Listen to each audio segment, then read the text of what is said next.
Hello, everyone. Welcome back to the podcast. In today's episode on the 3 types of thinking that will move you forward.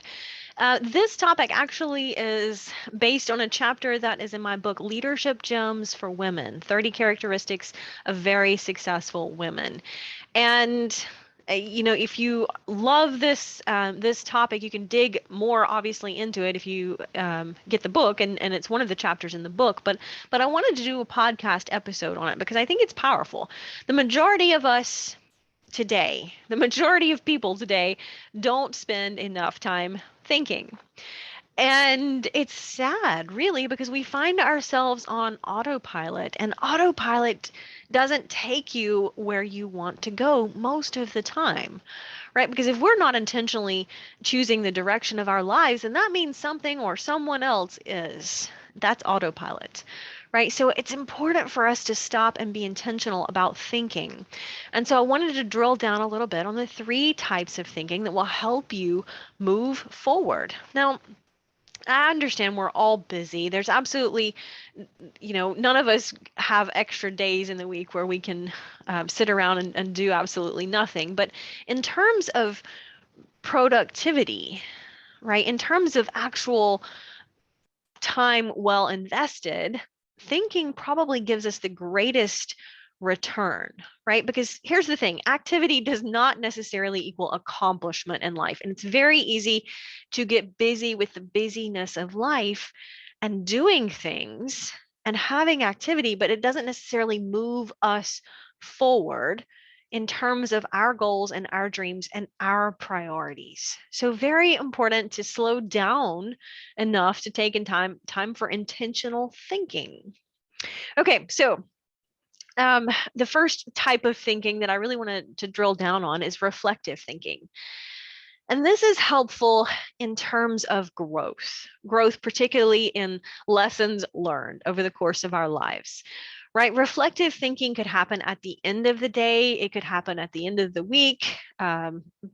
It could happen certainly at the end of the year, but I think to really benefit from it, this is a natural thing to take into consideration at least once a week, right? And it doesn't have to be a big process. I love to, when I'm out on a walk, that's some of my best thinking time, honestly. And, that's important to note too. When you are setting aside dedicated time to think, it's so helpful to eliminate distractions. So for me, two of the best times to actually just think are when I'm driving in the car and when I'm out for a walk, or maybe a very easy run or something like that, right? Sometimes, if I'm just getting my body moving, and then that kind of frees my brain up. I don't have to really think about walking, so that frees my brain up to just think. And driving in the car, for whatever reason, that tends to be very good thought time for me. But there again, perhaps because my body's doing something that I don't have to, really think about a whole lot. I mean, I do want to pay attention driving, but most of the time, if I'm driving on the interstate or a long distance or something like that, it's really good thought time. So it helps if you can eliminate some distractions, but also make sure that you've got something to capture those thoughts, right? If you have a really great idea and you're driving down the road, you can't just jot that down, right? I hope you're not jotting that down if you're driving, but have a place that you can record that, right? Maybe it's telling Siri to make yourself a note, or whatever works for you. But reflective thinking is something that we look back at the end of the day or the end of the week and think about anything that's happened that's impacted us. What are the lessons that we can learn from the experiences that life brought us this week?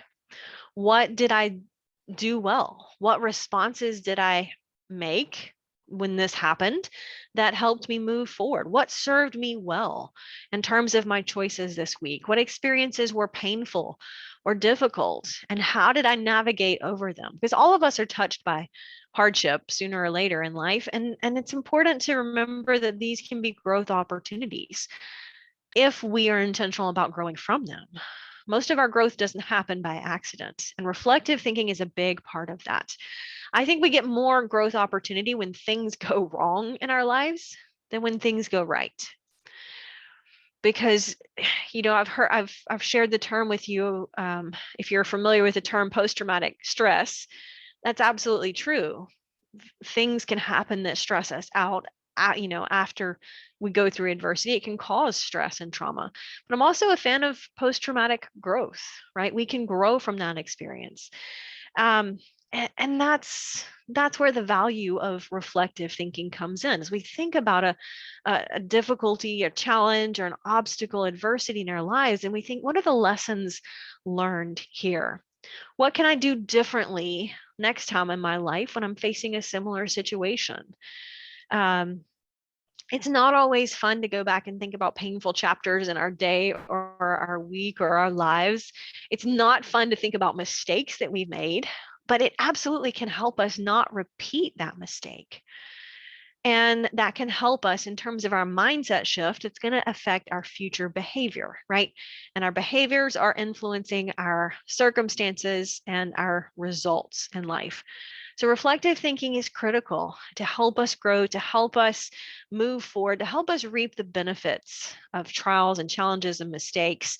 And reflective thinking can also be on something that went well, something that we felt went really good, or we made the right choices, or we handled that right. It's okay to absolutely include those um, scenarios from your day or your week or whatever in this reflective thinking, but just don't neglect to also look at the hard times, the challenges, the adversities, because they offer just as much or perhaps more opportunity for growth.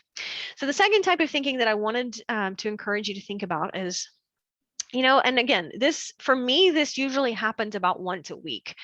Once a week is just kind of a natural rhythm in my life where I have some quiet time, usually on a Sunday morning, maybe before I go for a run, or, I've got some quiet time in the day. Nobody else is up yet. And think about opportunities, right? So opportunity thinking. And this could be as big as you want it to be, right? Thinking about the opportunities that are coming your way, and think about them most importantly in terms of what you should say yes to and what you should say no to. Because most of the time we're going to find way more opportunities than we can honor. And what we find is that when we say no to the good, that allows us the freedom and the energy and the time to focus on the great, saying yes to the great. So one of the things I encourage people to do, especially if I'm coaching, working with a coaching client, what I encourage them to do is sit down with a piece of paper, right? Blank piece of paper and a pen, and just jot down, just brainstorm a couple of minutes, all of the opportunities that are coming your way, everything that's coming your way, and then evaluate them, right? Once you've brainstormed them, once you've brain dumped them and gotten them down on a piece of paper, evaluate them and go, okay, this particular opportunity is helping me move forward toward my goals, toward my dreams. So I'm going to put a big circle around that. And then I look at this opportunity, and this opportunity is not really helping me move forward. So I'm going to I'm going to X that one out. Now, here's the thing. When you look at an opportunity and you're like, this may not be helping me move forward, it might not be something you choose to do, or you might, right? It could be a hobby. It could be something that you just enjoy. It could be recreational. Just because you realize it doesn't serve you in terms of moving forward towards your goals, you might still choose to do it. Just be intentional about that choice and that decision. Why am I saying yes to this opportunity if I know it's not really helping me move forward? Now, there absolutely could be another reason to honor that opportunity. When people ask me for help, I have to evaluate, is that, obviously it's going to take a time and energy commitment, and maybe it's not helping me move forward, but maybe I'm helping someone else move forward. And if that falls in alignment with my purpose, then absolutely I'm going to, embrace that as an opportunity that's helping me move forward. So it does matter about your perspective, right? When you keep that and you look at your opportunities, the things that are going to ask you for time or energy in the upcoming weeks or months, it's okay to think about that from the perspective of, is this in line with my purpose? Is this something I'm gifted at or I'm good at? Or maybe I'm not the best person to tackle this. I remember getting invited to help somebody do fundraising for a local food bank. And that's absolutely something that's a worthy mission, except that it's not my mission. And particularly because it wasn't my community. It was a state that I lived in um, quite a few years ago. And so it's not even my local community at this point. And that doesn't mean it's a bad thing, right? Fundraising for the food bank is not a bad thing, but it's not in alignment with my purpose. And it's not the best use of my time. It's still a good thing. It's just not the greatest thing for me. So that's an example of I would look at that opportunity and I would say, you know what? I need to say no to that opportunity because that's going to give me more time to focus on the things that I need to focus on. And another example of that for me was when I stopped teaching group fitness. And that was hard because I so enjoyed teaching group fitness and I certainly miss it. But there came a season in life when I realized that I could do more of what I felt called to do if I wasn't giving my time and energy to being committed at a gym teaching classes, right? So that's an opportunity. It was a good opportunity. I certainly enjoyed it, but there became a season when I recognized I needed to say no to that opportunity. And so you see where I'm going with this, right? Opportunity thinking is really just considering what's going to help us move forward in terms of our goals. And the last type of thinking that I think is important is that strategic thinking. And this is not just the day to day, what opportunities do I need to say yes or no to, but this is the 30,000-foot view. This is where you take a step back and look and you say, you know what, here's where I am in life and I can look around and see that. But this is where you strategically think about, where do I want to go, right? Where do I want to be in a year or 5 years? Who do I want to be in a year or 5 years? Because when it comes to this type of strategic thinking, I'm not talking about getting a strategic plan or organizational plan or a really detailed personal growth plan. I mean, those things can be helpful and they have a place in strategic thinking. But when I say strategic thinking, I really mean take the 30,000-foot view of your life and your direction. Because once you know where you are and where you want to go, then throughout your day, what all you really have to be conscious of is asking yourself, is what I'm about to do going to move me closer toward that goal? Is this thing that I'm about to do going to move me closer to that direction? And if the answer is no, then I really need to evaluate why I would do it, right? That strategic thinking is the big picture, 30,000-foot view of where do I want to be? What direction am I headed in? Who do I want to be as a person? Because I think if you are intentional about choosing that, the rest of it will become very easy, right? If I know who I want to be as a person, then I'm going to start to align my behaviors like that.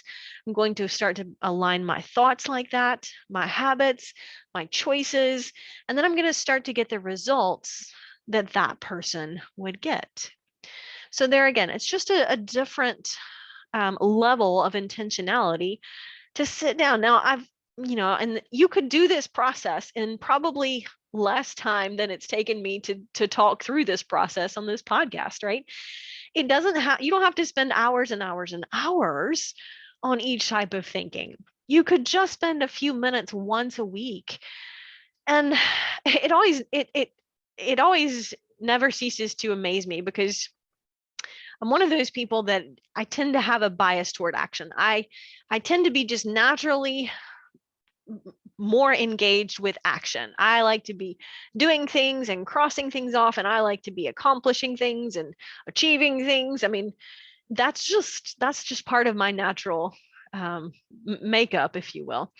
And so I'm one of those people that when I sit down to think, the first thing that I start to think about is all of the things I could be doing while I'm sitting here thinking. So I have to fight off that tendency and go, no, let me leverage the most important organ in my body, right? My brain. Let me use this tool. But it's funny how that process does not come naturally to me. And so I really have to just sit down and be intentional about, no, I'm not going to read. I'm not going to check social media. I'm just going to sit down and think for a few minutes. But it doesn't take long. Once I get past the thinking about all the stuff I could be doing, it doesn't it doesn't take very long at all for me to get an idea that I'm like, why have I never thought about that before? Now, I probably could have thought about that a year ago if I'd have been more intentional about thinking, right? Who knows? But that's why it's so important for us to be intentional about this thinking, right? Thinking is what moves us forward. Thinking is what helps us get from point A to point B and how we want to get there.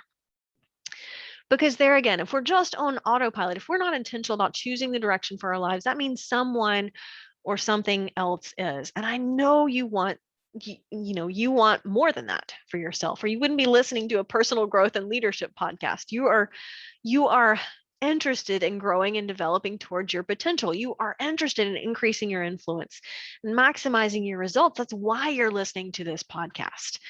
Right. So I would just encourage you to build some time into your week. Maybe you can't commit to it regularly every week yet, but like anything, the more intentional we are about doing it, the easier it will become and the better it will serve us over the long run. Until next time.